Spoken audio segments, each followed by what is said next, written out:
Para sa hindi pa nakakaalam, ito pala ang mga batas na pinanukala ni Senator Bongo sa Senado. Si Senator Bongo ay kilalang mambabatas sa Pilipinas na nagpanukala ng iba't ibang batas na layuning mapabuti ang kalagayan ng mga Pilipino. Narito ang ilan sa mga pangunahing batas na kanyang inihain. Isa, Free Tertiary Education Law. Isa sa mga pangunahing panukala ni Bongo ay ang pagpapalawig ng Free Tertiary Education Law.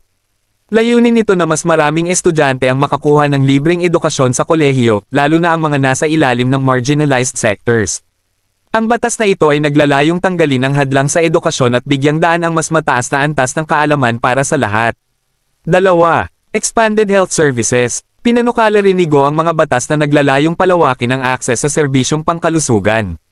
Kabilang dito ang pagbuo ng mga health facilities at pagtaas ng pondo para sa mga programang pangkalusugan upang matugunan ang pangangailangan ng mga mamamayan, lalo na sa mga malalayong lugar. 3. Anti-drug campaigns. Bilang bahagi ng kanyang suporta sa kampanya laban sa ilegal na droga, nagpanukala si Bongo ng mga batas na magpapaigting sa anti-drug initiatives. Layunin nitong mas mapalakas ang koordinasyon ng iba't ibang ahensya upang labanan ang problema ng droga at protektahan ang kabataan mula rito. 4. Disaster Resilience and Recovery Act. Isang mahalagang panukala rin ay ang Disaster Resilience and Recovery Act na naglalayong magbigay ng mas mahusay na sistema para sa pagtugon at pagbawi mula sa mga sakuna.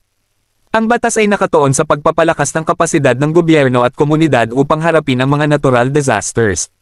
5.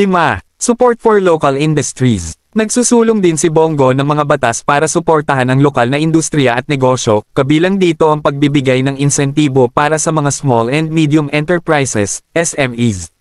Layunin nito na lumikha ng trabaho at pasiglahin ang ekonomiya. Sa kabuuan, si Senator Bongo ay aktibong nagtatrabaho upang makapagbigay ng makabuluhang pagbabago at tulong para sa kanyang mga kababayan, gamit ang kanyang posisyon bilang senador upang itaguyod ang kapakanan at interes ng lahat.